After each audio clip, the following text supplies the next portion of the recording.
우리가 오늘 함께 읽은 역대상 21장 말씀은 다윗이 이스라엘의 인구를 조사한 사건을 우리들에게 보여주고 있습니다.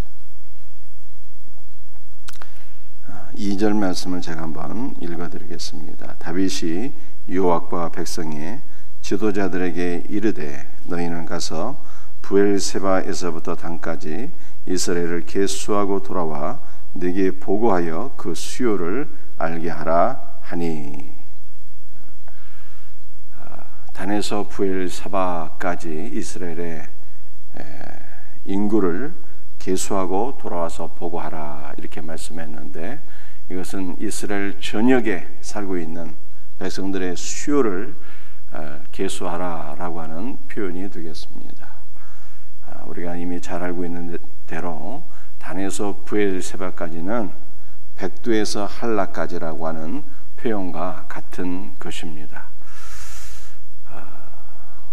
나라를 통치하기 위해서는 백성들의 수가 얼마나 되는지 기본적으로 알아야 되는 것은 분명한 일이지만, 그러나 백성들의 수를 계수한다라고 하는 것은 하나님 보시기에 악한 것이었습니다. 7절에 이렇게 말씀하고 있어요. 하나님이 이 일을 악하게 여기사 이스라엘을 치심해.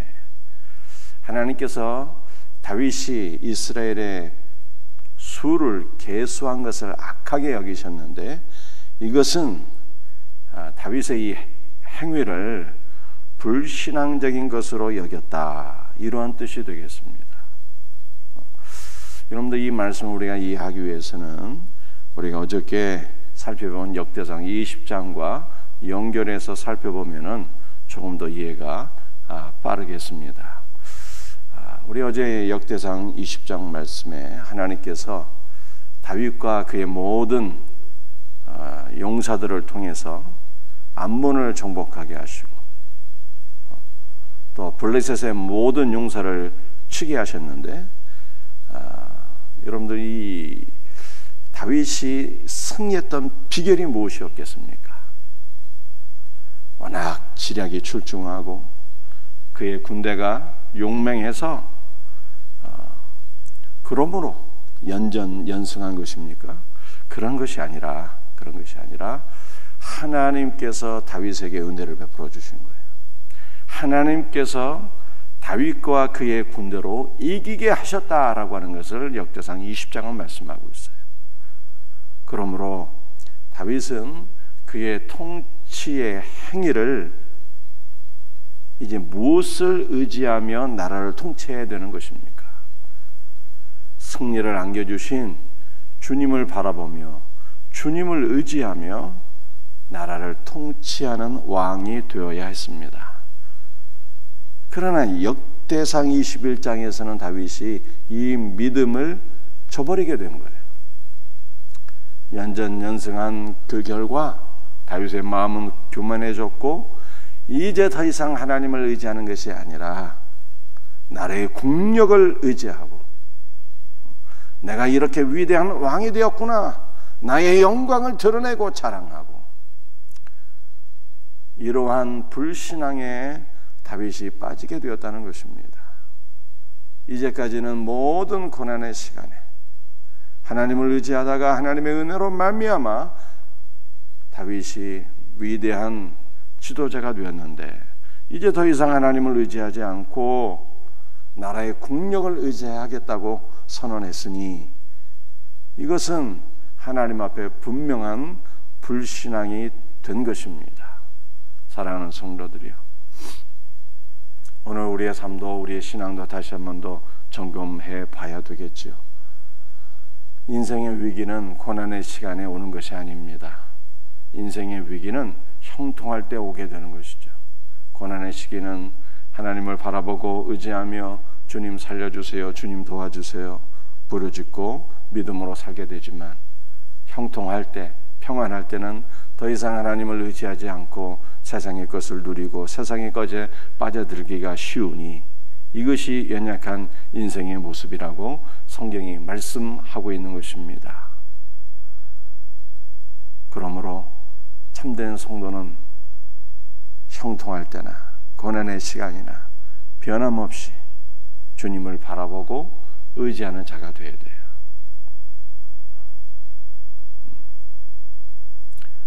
그런 면에서 사실은 욥이 위대한 신앙인이었죠. 욥이 형통할 때도 하나님을 잊지 아니하고 여전히 하나님을 경외하고 그의 중심이 하나님을 향해서 흔들리지 않았는데, 사랑하는 성도들이여, 우리가 형통할 때도 고난의 시간에도 하나님을 의지하는 우리의 믿음이 흔들림이 없는 복된 신앙인들이 될 수 있기를 주 예수 그리스도의 이름으로 축복합니다.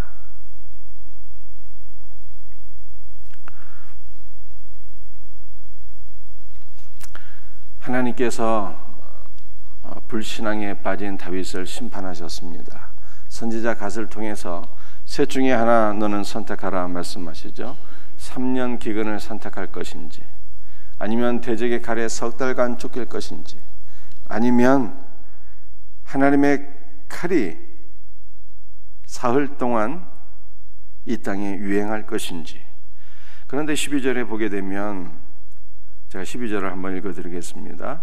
혹 3년 기근이든지 혹 내가 석 달을 적군에게 피하여 적군의 칼에 쫓길 일이든지, 혹 여호와의 칼 곧 전염병이 사흘 동안 이 땅에 유행하여 여호와의 천사가 이스라엘 온 지경을 멸할 일이든지라. 세 가지 중에 한 가지를 선택하라고 말씀하셨어요. 그런데 그 세 가지 가운데 세 번째가 다윗이 선택한 것이었는데요, 그것은 대적의 칼에 빠지는 것이 아니라 여호와의 칼에 빠지는 것이다. 내가 하나님의 긍휼을 사모하노라 하면서 여호와의 칼을 선택하게 되었는데, 그 여호와의 칼은요 다른 것이 아닌 전염병이었습니다. 전염병이었어요. 여러분들, 오늘날 우리 코로나19로 전 세계적인 팬데믹이 임하게 되었는데, 각성해야 되는 것이죠. 각성해야 되는 것입니다. 전적으로 주님만을 바라보고 주님만 의지하는 우리 신앙이 회복될 수 있는 계기가 될 수 있는 은혜가 우리에게 있어야 되겠습니다.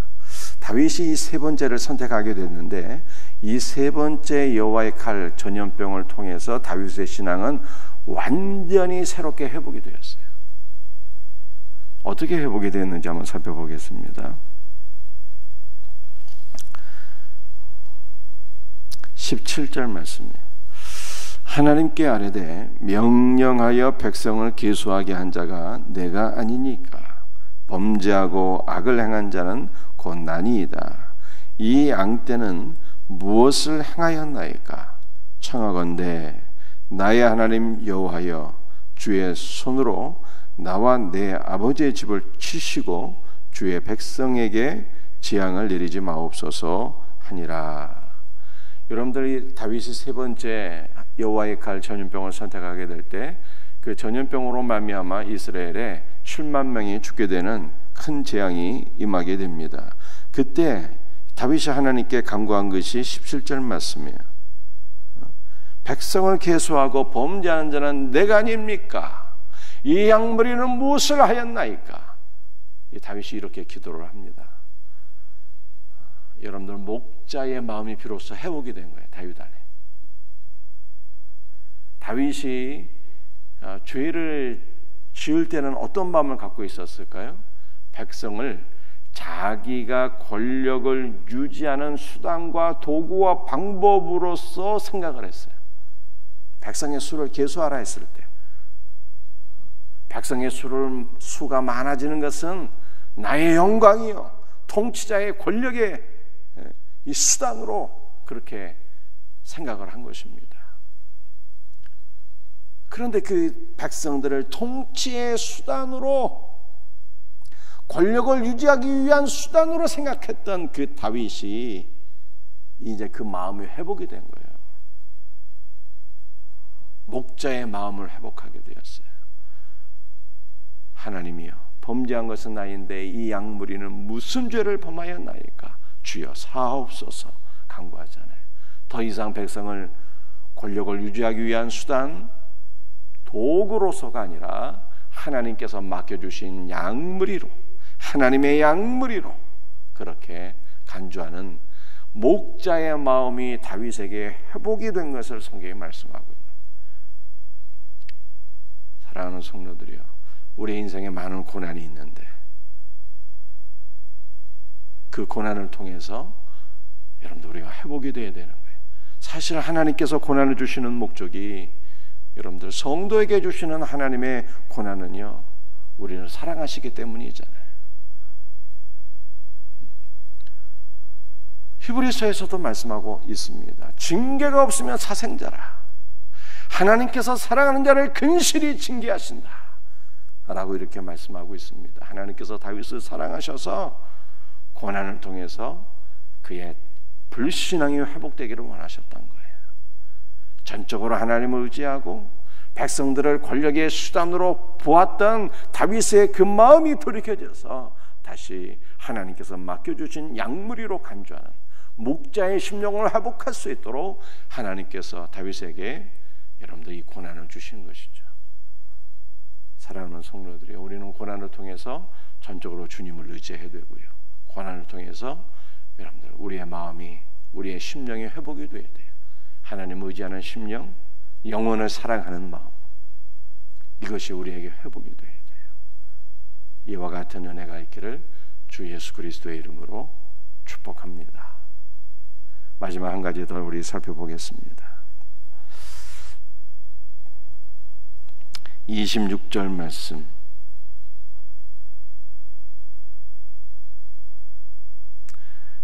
다윗이 거기서 여호와를 위하여 제단을 쌓고 번제와 화목제를 드려 여호와께 아뢰었더니 여호와께서 하늘에서부터 번제단 위에 불을 내려 응답하시고. 다윗이 오르란의 타작마당을 사서 거기서 번제와 화목제를 드렸더니 여호와께서 불로 응답해 주셨다, 이렇게 말씀하고 있어요. 여러분들, 이 사무엘 하에서는 다윗이 산 그 타작마당이 아라우나의 타작마당으로 기록되어 있는데, 오늘 역대상 21장을 보게 되면 오르난의 타작마당이다, 이렇게 말씀하고 있습니다. 아라우나와 오르난은 이 같은 사람을 가리키는 거예요. 오르난은 히브리식 이름이고 아라우라는 여부스, 이 여부스 사람이기 때문에 여부스식 이름인 것이죠. 그래서 성경을 읽으면서 왜 사무엘 하에서는 아라우나, 역대상 21장에서는 오르난, 이렇게 이름이 다를까? 여러분들 그렇게 혼동하시면 안 되겠습니다. 동일한 사람인 것으로 여러분들이 이해를 하셔야 돼요. 다윗이 산 이 오르난의 타작마당은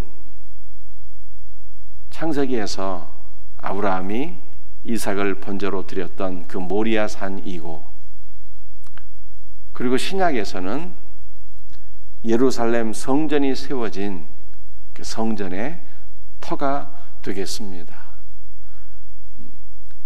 다윗이 예루살렘 성전 터에 번제와 화목제를 드렸더니 하나님께서 다윗의 제사를 받으시고 불로 응답해 주셨어요. 제사를 받으셨다는 것이죠. 불로서 응답해 주셨다는 것은 그야말로 하나님께서 그 제사를 받으시고 응답해 주셨다는 거예요. 우리가 대표적인 사례를 우리가 엘리야를 통해서 확인해 볼 수가 있는데요, 엘리야가 갈멜산에서 하나님께 제사를 드렸더니 하나님께서 엘리야의 제사를 기쁘게 받으시고 불로 응답해 주셨어요. 그 결과 이스라엘 백성들이 이제야 여호와 하나님께서 이스라엘에 살아계신 참된 하나님 것을 깨닫고 그들이 주님께로 돌아오는 그 회복의 역사가 일어나게 된 것을 우리가 잘 알고 있습니다. 이처럼 불로써 응답해 주셨다는 것은 다윗의 회개를 받으셨다는 것이고 다윗의 헌신을 받으셨다는 것이고 그의 회복을 하나님께서 인정해 주신 것이죠. 그래서 이곳에 이제 장차로 거룩한 성전이 세워지게 되고 이스라엘이 회복이 되는 역사가 일어나게 된 것을 성경이 말씀하고 있는 것입니다. 말씀을 마치도록 하겠습니다. 우리 역대상 21장에서 기억해야 될 것, 성도는 위기의 시간이나 고난의 시간이나 언제나 하나님을 의지하는 신앙을 포기해서는 안 된다라고 하는 거예요.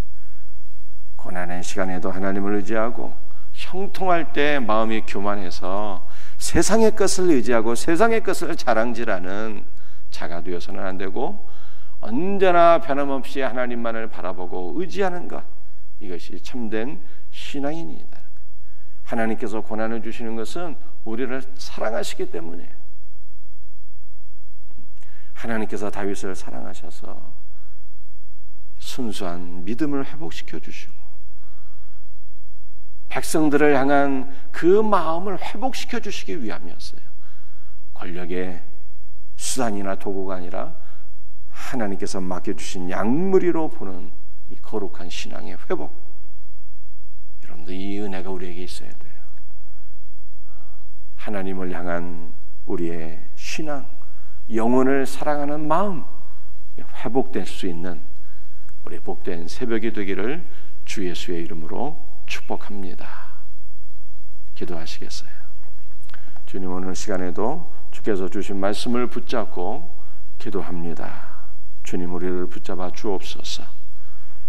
주 예수여, 형통할 때나 위기의 시간이나 주님을 바라보고 의지하는 우리의 삶이 되게 하여 주옵시고 고난의 시간에 특별히 주님께서 우리를 사랑하신다는 것을 잊지 말게 하시고 하나님을 향한 우리의 믿음, 영혼을 사랑하는 우리의